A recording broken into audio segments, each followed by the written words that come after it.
I don't know what day it is of me talking to you just completely covered in darkness. I was keeping track, but I just completely forgot because of laziness. Because I originally wanted to keep up the joke where, oh, in the beginning of the video I was gonna go and talk about the situation that I'm recording in. But I just thought that it wouldn't really be funny, and I also just couldn't keep on coming up with brand new creative things to start the video. Like, if I could come up with a brand new funny one, and I'm still making these at night, I'm gonna do it. But currently right now I am very just not that creative right now. But either way, you saw the title of the video. Today we're here to talk about early access games. Now I'm pretty sure we all know what this is, and this is something that a lot of people are very familiar with, especially if you play games on Steam, a PC gamer, which I think at this point that's the majority of people who are playing video games right now are on PC. But that was a statistic that I literally saw 2 years ago, so maybe I just shouldn't bring it up at all. But I do think the majority of people are on PC,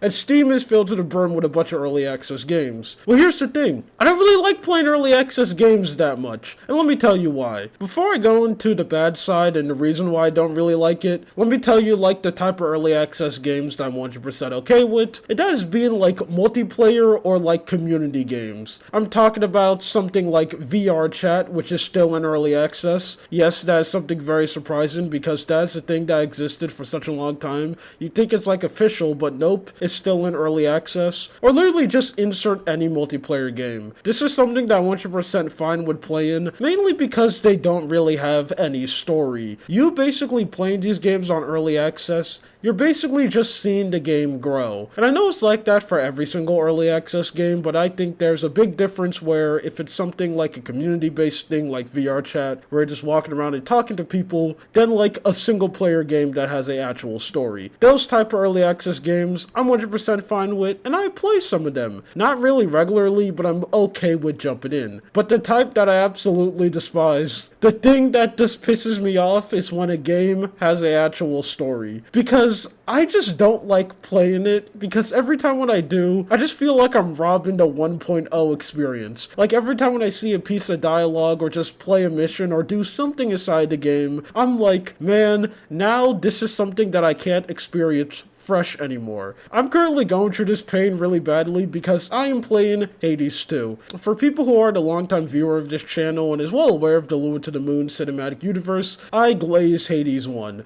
I think it's absolutely amazing roguelike, and I will say it's easily one of the best roguelikes out on the market. Even still right now, even though there's a bunch of roguelikes out, Hades is still amazing. I love that game. I put so much hours of it on the Nintendo Switch version, and I even bought it again on Steam, mainly because at one point they were selling the game for literally around $8, and I could also use it for gameplay in the background of the video, and I love the game. Hades is absolutely amazing. So obviously when a sequel got confirmed and the early access got released, I jumped into it immediately, and currently right now I have 50 hours into early access. And man, every time when I go and play the game, I just feel extremely bad, because I know you're helping the dev. You know, they're playing the game, they're picking up feedback from people who are playing the game, and you're able to see the game basically get complete real time. But at the same time, I'm spoiling the experience. I know when these games leave early access, most developers will add a bunch of brand new content. Easy good examples Baldur's Gate 3. The early access version of the game and the 1.0 version of the game is completely different.